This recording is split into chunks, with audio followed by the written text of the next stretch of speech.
What's up, guys? Welcome back to the channel. Here we are with another reaction, and this one's gonna be a little different because we have the complete history of Poland compilation, but I've reacted to part 1 previously, so I'm gonna combine part 1 and the rest of this compilation together to make a complete history of Poland reaction. So when you see my outfit change and things change a little bit, it's because I done part 1 and I combined it with the rest of this.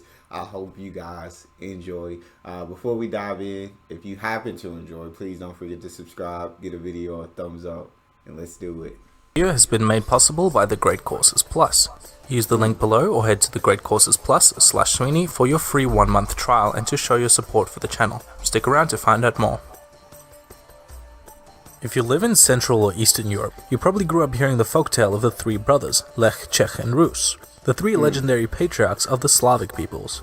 While out on a hunting trip, the brothers had a disagreement, as brothers do, on which prey to follow, leading them to split up. Czech, the eldest of the brothers, followed his prey to the Czech lands. Rus, the youngest, went east and became the founder of Russia, and Lech, in the middle, founded Poland. Because who cares about consistency? So they were all three brothers. This is differs slightly from place to place, but many include that Lech travelled north as he followed a beautiful white eagle. The eagle landed in its nest at sunset and looked very breathtaking against the red sky. Lech took this for an omen and decided that the land would be his new home. The white eagle is still a symbol of Poland, blazoned against the red sky of their flag. I love that. That's so freaking cool.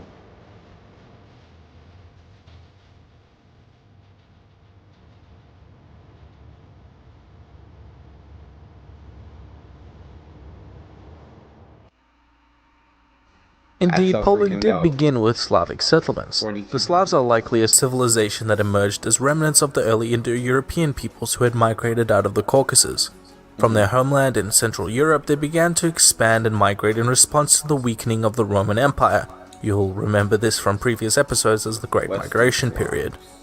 The Poles loved their new home, which they shared with Germanic tribes from Scandinavia and the occasional Asian nomadic raiders. The Slavs of Poland were organized into smaller tribes living in and around the Baltic Sea and the Vistula River Delta. They united under Poland's first official leader, Mieszko. Mieszko was a Duke of the Polands. This was a good gig to have since the tribe eventually became the name of the whole country, Poland.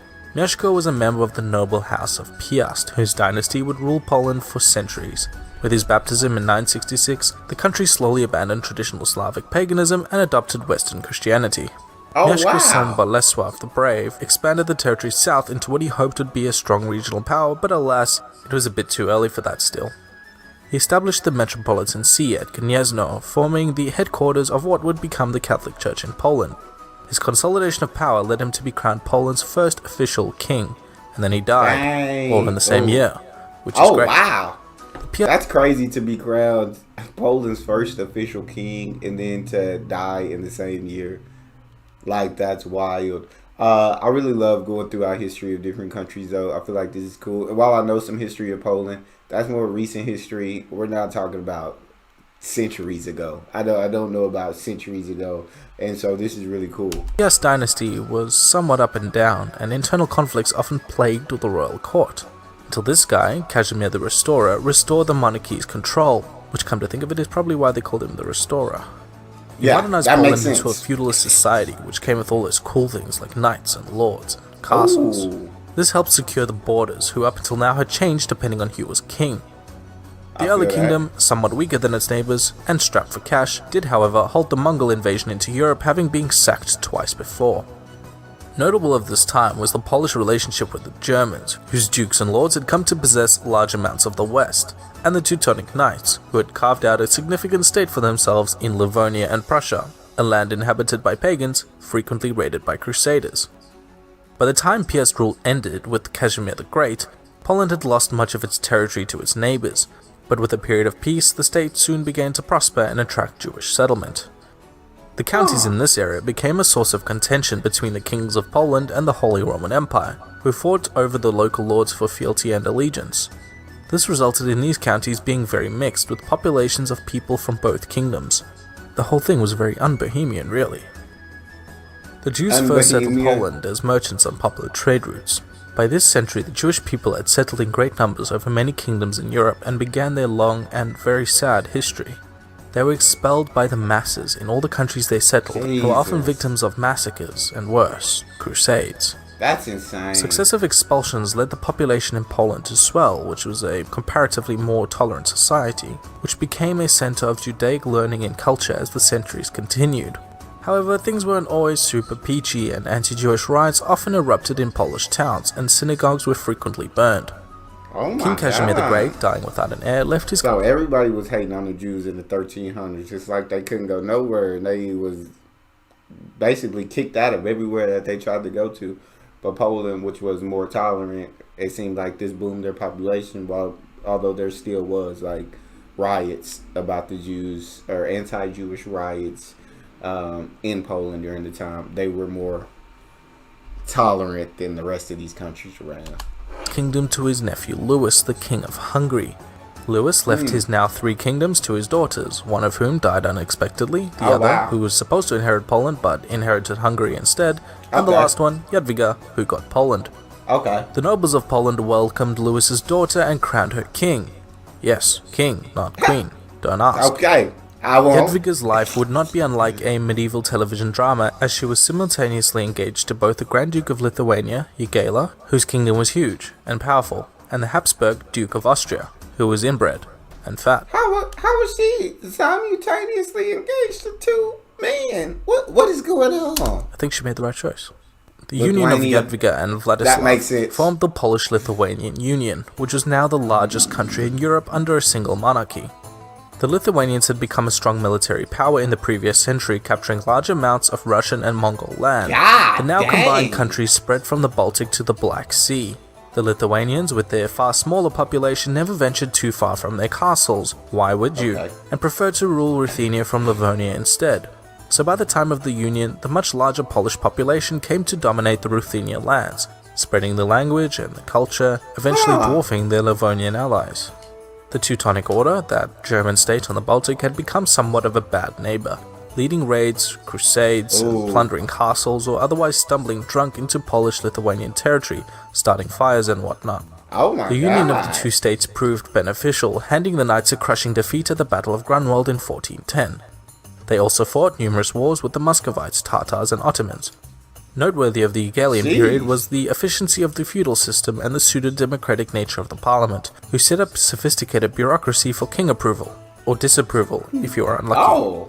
Within just a few decades, the Teutonic Order had completely lost their state, with the western half being annexed directly to Poland and the rest becoming a fief of the Polish crown. This gave access of Poland to the prosperous Baltic seaports and an explosion in trade. Keep your eye on this, it becomes important later. The Prussian fief would later be inherited by a duke from Brandenburg, a state within the Holy Roman Empire, a trend which would become ever more troublesome as lords within the HRE would increasingly inherit lands outside the imperial borders. The HRE was weird, don't worry about it. Yeah, it sounds Acquiring kind of Danzig weird. or Gdańsk had huge economic benefits, and cities swelled in size in response to the trade boom. I feel like, why wouldn't you just take that little bit of area, and just take that for yourself? It's just right there. It's weird for someone outside of those borders to also rule inside of those borders, but I just thought they'd absolutely take that area for themselves. I don't know. Poznan, Lviv, and the capital Krakow, and most notably Warsaw. Warsaw, or Warszawa in Polish, was up to this point just a small fishing village.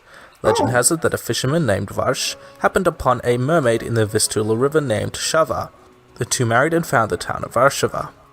The Poles, like most Europeans, were often embroiled in wars, and this made famous their heavy cavalry, the Winged Hussars, which I'm sure I'll be mobbed and lynched if I don't talk about. Initially a contingent of Hungarian mercenaries, the Hussars soon became an elite shock cavalry so powerful they allowed the Poles to win many otherwise hopeless battles. The Hussars became the envy of Europe, the most powerful and disciplined heavy cavalry the Middle Ages had ever known, and are still a matter of intense national symbolism of Poland.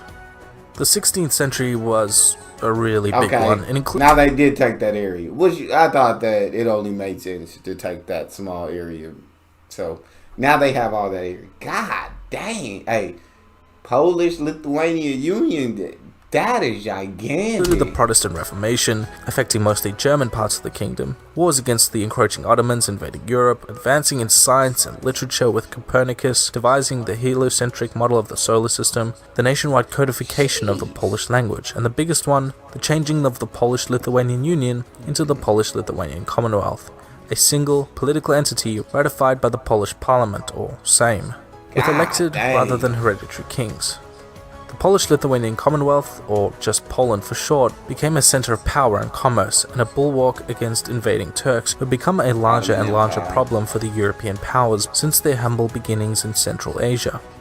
During the Polish-Muscovite War, the Poles became involved in the Russian succession crisis, or the Time of Troubles, and began flexing their muscles with their famous hussars.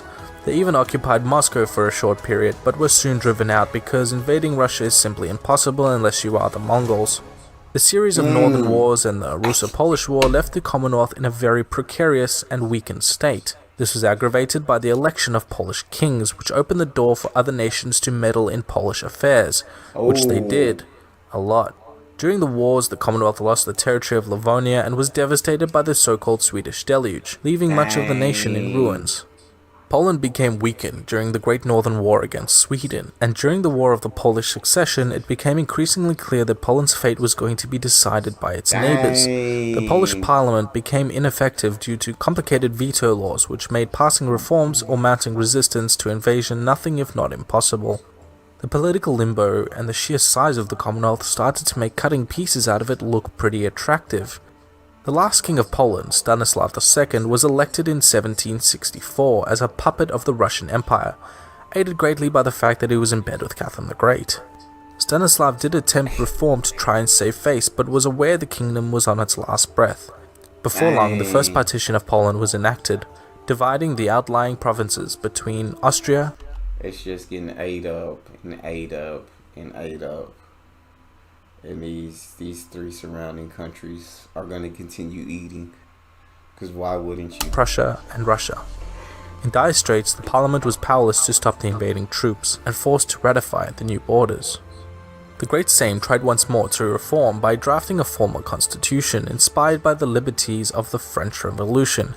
But it was enough to provoke Russia again, who saw France as an enemy and Poland as a sympathizer to anti-monarchical sentiments. Pro- and anti-constitutional forces became embroiled in a war, and Russian forces invaded to broker a defeat to the Republican movement. With an agreement signed with Prussia, the two nations annexed more territory in the Second Partition, reducing Poland to one-third its size and population. The king was horrifically unpopular. The army was in shambles. The parliament was divided and powerless.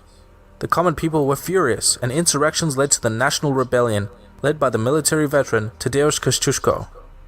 After an initial success, the rebels failed to garner support from many other nations, and were defeated by the surrounding powers. In 1795, the Austrians, Prussians, and Russians decided to put an end to the rebellious Poles and invaded them from three sides. The Third Partition of Poland, as it became known, wiped Poland off the face of the map for the next century. Millions of Poles now found themselves subject to whichever nation they were divided into, isolated from one another, and Poland ceased to exist. Now, as you all know, if you've ever picked up a map, Poland did indeed return as a sovereign nation, but we will have to get to all of that in part 2. In the meantime, if you're interested in learning more, why not head over to the Great Courses Plus. I'm gonna skip the sponsorship, which I believe is the rest of the video. But that was a cool part 1 to kind of get to learn more history. Like I said, I didn't know a lot of this. I knew that at one point Poland disappeared, so I kind of knew that history. But it just sounds like they did it to themselves because they were a humongous nation. But things started to get complicated within, and it seemed like neighboring territories took advantage of that and just started taking more and more pieces. And then with Poland sympathizing with France, Russia saw that as a threat, and all three neighboring countries decided to go. A Poland left beaten, a Poland left broken, stripped of their right to assembly and the right to their language, a multi-ethnic population now absorbed into 3 separate empires. With tensions with France rising in the west and all 3 of these nations coming into Napoleon's crosshairs, what was the future of Poland to be? The turn of the century brought with it uncertainty, rebellion, and hiding beneath it all, a spark of nationalism ready to be stoked. Life under imperial rule wasn't great, and the Poles began searching for a way out almost immediately. Restrictions had been placed on their language and religion. They were treated as second-class citizens. Many musicians, artisans, poets, and engineers all fled political persecution and lived out their days in exile. A people hard to quell, a people in search of solidarity. If only they could get help from someone on the outside. Napoleon, a despot, a tyrant, a threat to the monarchy, or a champion of the republic, a breaker of subjugations, a military genius with bold ambition. Napoleon was all of these things, and none of them. But to the Poles he was hope. Poland ended up being an important ally of Napoleon during his coalition wars, and he had granted them autonomy under the Duchy of Warsaw in gratitude for their help. But after the failed invasion of Russia, the Poles found themselves once again occupied by the advancing Russians, who then annexed more territory than they had in the partitions. The brief rebellion by the Polish people now vanished with Napoleon's exile. Dang, I just took a lot of Prussia territory, and Russia was like, alright, since they got this, we gonna go ahead and take it back. They gonna fail, and we gonna take all this territory, and Prussia gonna be left with less.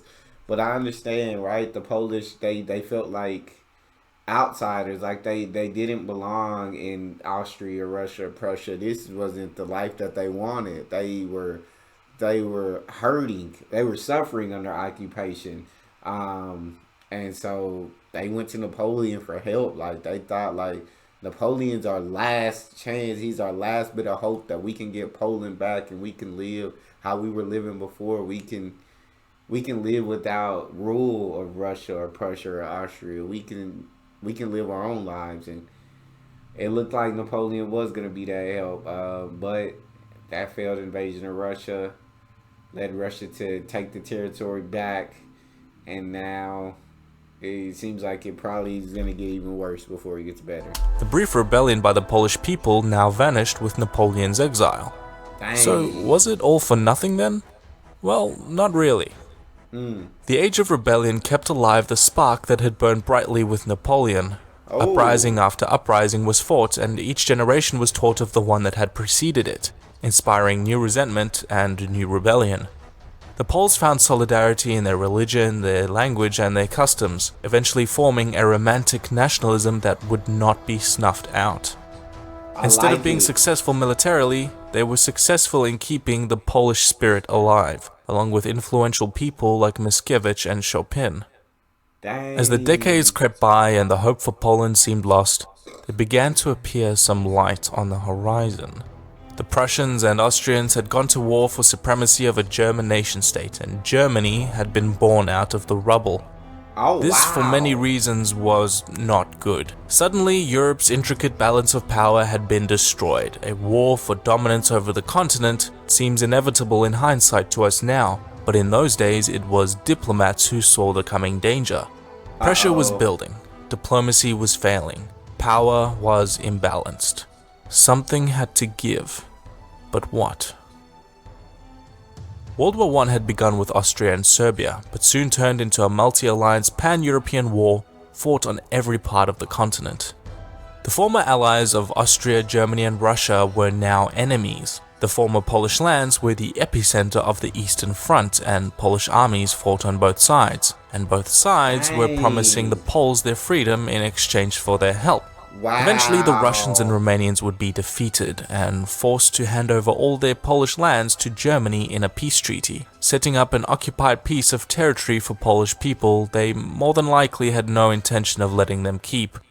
But with Russia knocked out of the war, the Americans had entered it, and one of Woodrow... So it kind of sounded like it was like a win-win and a lose-lose at the same time, because it was like both sides were saying, hey, we need your help, to the Poles. Hey, we need your help. Hey, if you help us, we'll give you freedom after this war is over. So you're hearing from both sides, and you got Poles fighting on both sides. But the Poles, it's their land that this war is being fought on, that is being destroyed and everything. So it's like, even when you win, you're coming back to a destroyed land. That's what it sounds like to me.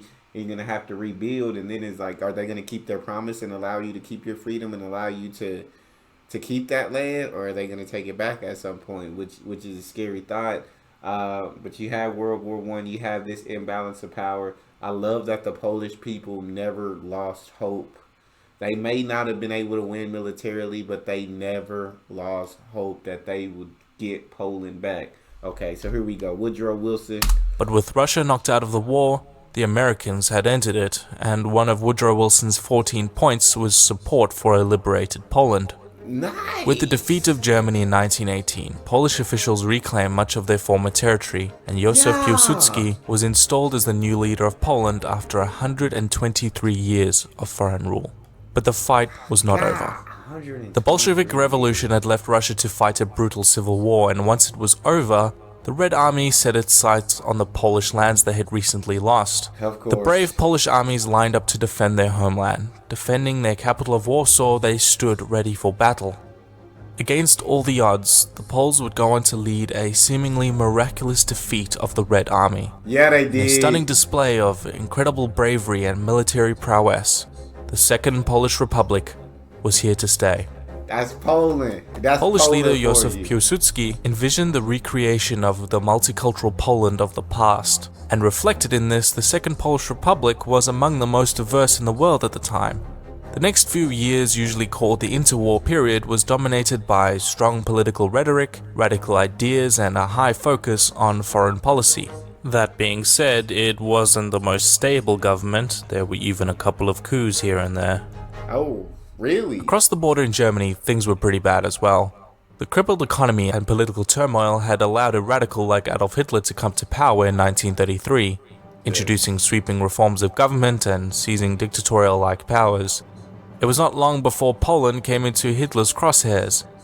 Invading the Republic would allow Hitler to attain many of his short-term goals, such as seizing the industrial heartland and reaffirming Germany as a military power, but also his long-term goals of eradicating Jews and other undesirables and invading his arch-rivals, the communist USSR. But in a completely unexpected move, the Germans signed the Molotov-Ribbentrop Pact, secretly dividing Poland into two spheres of influence, hoping to bide their time and not fight a two-front war. Good job, guys, I think that'll work out. The German army invaded Poland on the 1st of September 1939, beginning the Second World War. They were the first to taste the German Blitzkrieg, a radical new form of lightning warfare designed to punch deep into enemy lines and surround them, cutting off their defenses. Poland was not ready for this. Europe was not ready for this. The world was not ready for the Blitzkrieg. Facts. Complete facts. It just sucks because it's like, bro, and I know the history of Poland. I watch many videos now. It feels like that kind of talk about the history of Poland and everything that's happened. For them to just get their land back, maybe 16, 17 years of getting their land back. Finally, they reclaimed it, and now you got Germany attacking them. Pretty soon, the Soviets are going to attack on the other side. And it's like, bro, it's just like they can't catch a break. Throughout history, bro, Poland can't catch a break. Yet, Poland has persevered through it all. And look at Poland now. Absolutely thriving. So you love to see that. But the history, man, jeez. Poland fought bravely in defense of their homeland, but they were defeated in a few short weeks, Warsaw being heavily bombed until September 27th. Just to briefly clear something up, one myth spread by German propaganda was the ineptitude of the Polish army using sabred cavalry against the German panzers, which is completely false. There is no record of this ever happening, and both sides had highly armed cavalry units. It wasn't that uncommon. The fall of Warsaw, however, would not be the end of the fight. Thousands of troops evacuated and joined the armies of the Allied powers and continued to fight throughout the war. Many thousands more civilians and soldiers went into underground resistance in towns and forests to continue fighting the Germans and the Russians. Yeah, they did. Poland was one of the worst fed nations in World War II. Combined military and civilian casualties Poland lost the highest percentage of any population in the war, with 1/5 of Polish citizens dying in combat or in mass executions. Insanity. Of the 6 million Jews killed during the Holocaust, half of them were Polish. As the Red Army advanced into Polish territory in 1944, the army in Warsaw rebelled against the German occupiers. They hoped that the Soviets would join them to retake the city from the Nazis, but this would not happen. The Soviets were not their allies, nor did they come as liberators, and stopped outside of Warsaw and watched and waited as the Germans slaughtered the Polish resistance, ignoring their radio calls for help. Once the Polish army was killed and the Germans had retreated, the Red Army marched into the pile of rubble where Warsaw had once stood. The Red Army had also uncovered the brutal death camps in Poland, set up to exterminate Jews and other minority groups by the Nazis. News of this horror would soon spread throughout the world. That's insane, with the Polish Foreign Army and the... That is absolute insanity. It's disgusting. I hate the Nazis. Nazism. The horrific genocide that they inflicted upon the world is absolutely downright disgusting. There's no other word. It's downright disgusting, evil, and there's just no place for it on this planet. The domestic army now fighting on both fronts, the European theater ended with the joint occupation of Germany by the Allied armies in the west and the Red Army in the east in 1945. Poland lay in waste and ruins, swapping out one occupying army with another, and one madman dictator for another. For better or worse, the Red Army was once again on Polish soil, and the atrocities and war crimes they committed on their advance meant that their stay would likely be an unpleasant one. Uncertainty was on everyone's mind. The citizens of this Central European nation could feel Stalin's cold, clammy hands at their throat. Would their sovereignty stay intact? Would they remain a people inspired by liberty and stoicism? How could they face the challenge of rebuilding their nation and come to terms with the brutality of the Holocaust?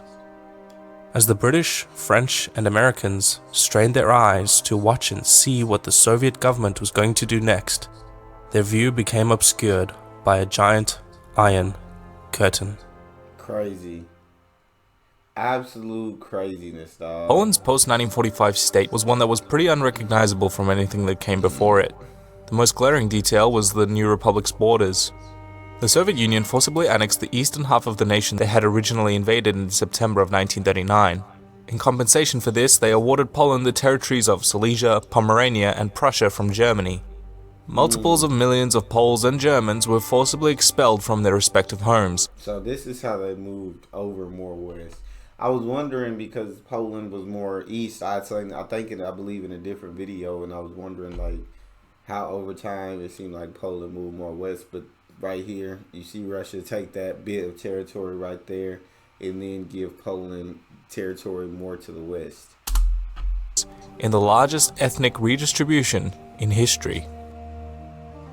After the war, the infamous Nuremberg trials tried the Nazi leaders for the Holocaust and war crimes committed on Polish soil. The Soviets escaped similar trials for their own war crimes since they joined the Allies in the late stages of the war. The Soviet regime would never answer for the Katyn massacre of 22,000 Polish officers, the deportation of 1.6 million POWs to Stalin's gulags, or the rape and pillage committed by the Red Army. Poland remained behind the Iron Curtain as a puppet state for the Soviet Union. The Soviet regime set up the Polish United Workers' Party, a communist party creating what we now call the Polish People's Republic, an important Eastern Bloc member and buffer state to the west. The Warsaw Pact, signed in 1955 as an opposition to NATO, gave the Bolsheviks greater control over Poland's army. The government of pre-war Poland remained in exile in the UK and was refused to be recognized by Stalin. The Cold War loomed as both East and West became nuclear powers. The Western Allies secretly began talks of starting a third war to defeat the Soviet Union called Operation Unthinkable. However, this was abandoned as nuclear bombs changed the nature of war completely. Yeah, I was gonna say thank the Lord, bro, because it's just ensuring mutual destruction. The world. the world as we know it would have been over.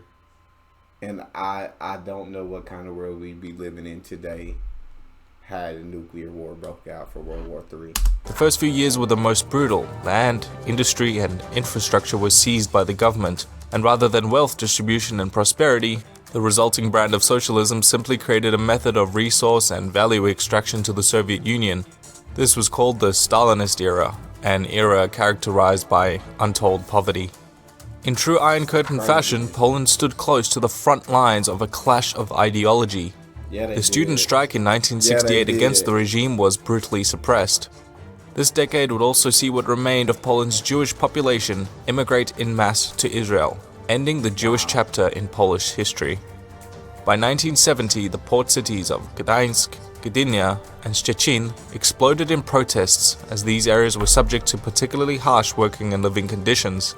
The government would crack down and protests would continue in 1976 and again in 1980, by which point the government was $20 billion in debt. Lech Wałęsa started the first workers' union called Solidarity, quickly becoming a political lobbyist group for change. Solidarity organized the first nationwide workers' strike in 1981. The government tried in vain to enact martial law to stop the spread of chaos. However, the winds of change were upon the Eastern Bloc. Yeah, they were. That's what I really love about Polish history, because I talk about the hardship, I talk about the absolute suffering, the wars, the everything that they've been through. But what I love is the Polish spirit. Is the Polish spirit of perseverance. Is the fight. Is the never dying, never give up, never die, never stay on the ground, always get back up no matter how many times they're knocked down. They always keep hope alive. And always against overwhelming odds, they continue to fight. They continue to fight. They continue to fight. And even in the face of Soviet occupation, they continue to fight. They go on strikes.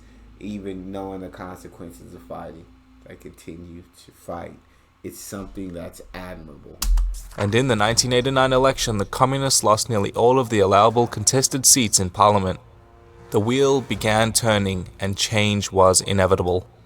The Communist Party was disbanded, the constitution amended, and the centralized control of the economy was abolished. The government in exile was finally allowed to return home. Since then, things have changed pretty drastically. In 1999, the Third Polish Republic officially joined NATO, signaling a huge westward shift in foreign policy. By 2004, they became part of the European Union, helping stabilize the growing economy. It has been a very long and hard road for Poland. The very center of World War II tensions in Poland had left the nation in rubble, only to be then absorbed into the oppressive regime of Stalin's communist bloc. A common observation made by no less than Winston Churchill is that while the war had brought an end to totalitarianism and tyranny in Western Europe, in Eastern Europe, it had really only just begun. And sometimes it's important to remember that. Poland's post-communist prosperity has made it one of the Eastern Bloc's success stories. Yeah. And who knows, Yeah. maybe one day, Poland can into space.